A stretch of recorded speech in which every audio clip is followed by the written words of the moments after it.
Hello, hello, hello. Can you guys hear me okay? Hello? Can you guys hear me? All right. So I think we're good. Can you guys hear me over there? You can hear me okay? Can you guys hear me over there? Okay. AV guy in the back, can you hear me okay? Can you hear me? Okay. It's the right volume and everything. Great. I think we're possibly good. I think the AV is good here. Good morning, everybody. What you just saw there is the first of 3 things I want to talk with you about today and what not to do during a presentation.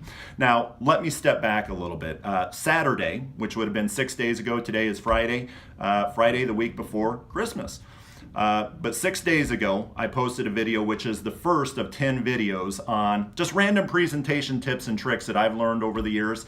That one was on this notion of half calf, just how to come across as a bigger you, how to come across as somebody who's going to be impactful, because you don't have a lifetime for these people to get to know you. You have 30 minutes, 15 minutes, an hour for these people to get to know you, and therefore you have to kind of exaggerate the way that you are versus maybe just a one-on-one conversation. Again, a lot of you viewed that.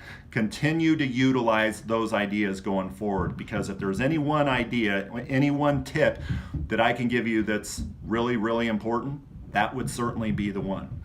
But here's kind of a random one that I thought about this morning, and it's this. 3 different things to not do in a presentation. I'm actually going to give you a 4th one, which is kind of a bonus one. The first one you already saw. Do not assume failure.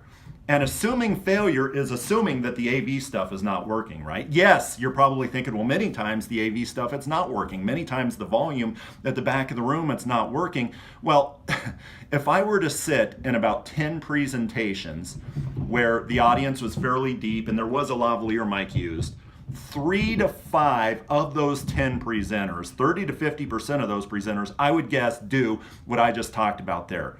That's a little nauseating, right? When you see people go up there and they're clicking on their thing, is this going to work? That's not a very powerful way to start a presentation, right? To spend the first 10 seconds trying to figure out if the AV is working. No, the downside of doing that stuff that I just demonstrated to you is way more than what the upside would be if you just went ahead with the presentation, started your presentation with the most powerful story that you have in your arsenal is how you start the presentation. The second most powerful story in your arsenal should be how you end the presentation, right? You do not start the presentation by assuming failure, that this stuff isn't working.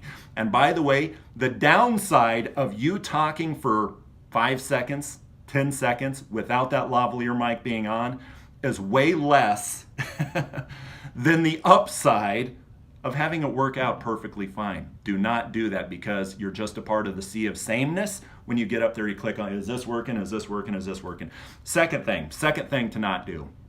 Never, ever apologize at the beginning of your presentation. Well, I want to apologize because I have an hour to talk. My company paid for an hour to talk, but I'm going to get up here and I'm going to talk for 30 minutes, just kind of thank you for the business and all that stuff, and not really provide you much content, but I apologize.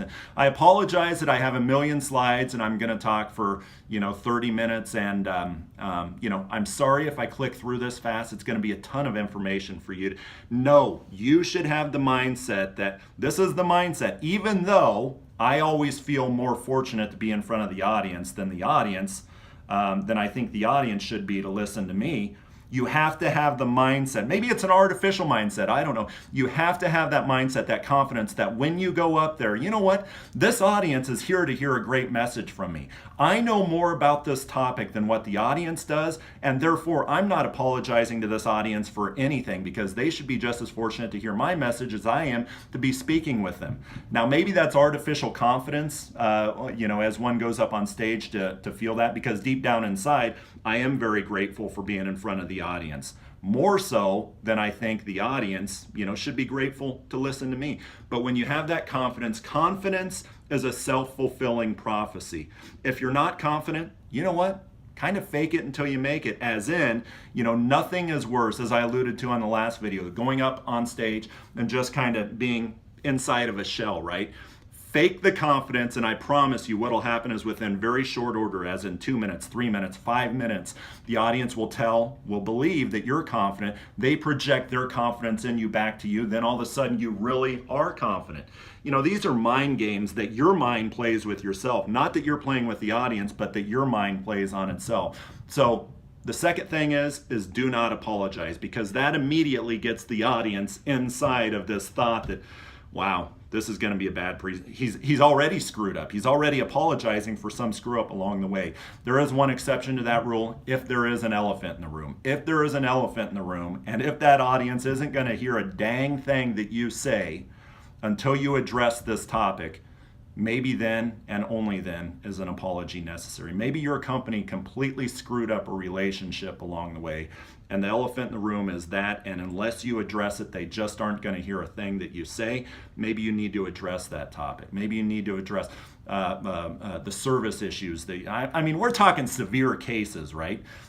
Maybe they're not able to do business with you because your service is absolutely horrible or something, and that is the elephant in the room. You know, only then does an apology necessary. The third thing, which is a little more superficial, I guess, I see some pictures, whether in trade pubs or whatever, of these big time keynote speakers, and these big time keynote speakers, hey, we had XYZ speaking, world-renowned author and best-selling behavioral finance person, you know, speaking at our conference. Here's a picture of, he's got his name badge on, and it's all sideways. Why? Because his arms went up and down, and it cocked his name badge all sideways.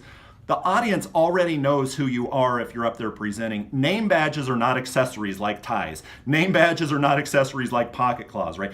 Ditch the name badge if you're getting up there to present, because somewhere, whether it's in an agenda or what have you, your name is in there. Ditch the name tags. Not an accessory. It's not a classy look when you're up there.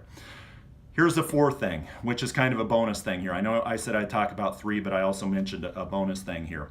There's a cloak of formality.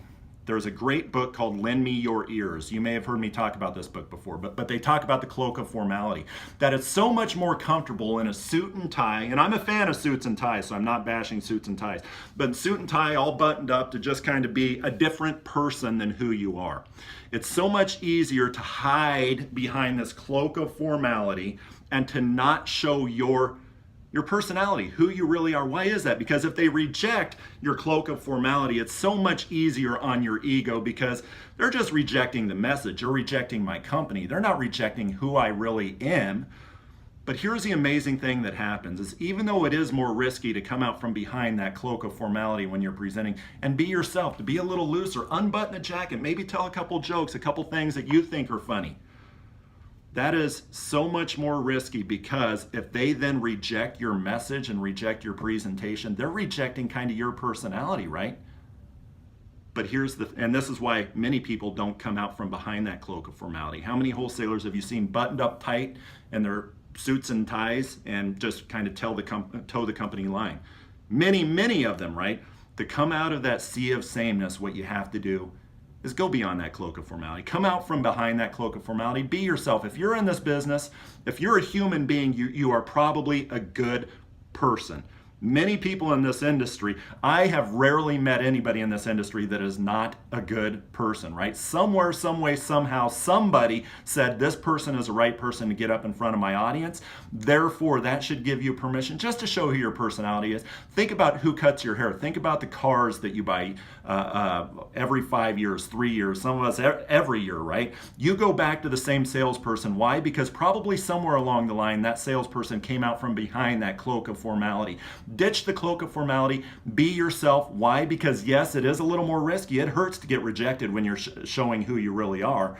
But the upside of having the audience absolutely love you and your personality and your presentation is so much more than what that downside is. So those are the three. Assume success. Don't apologize unless there's an elephant in the room. The third one is name badges are not accessories. And the fourth bonus one is come out behind that cloak of formality, and immediately the audience will see, yeah, this is a presentation unlike the last 9 out of 10 presentations that I've seen.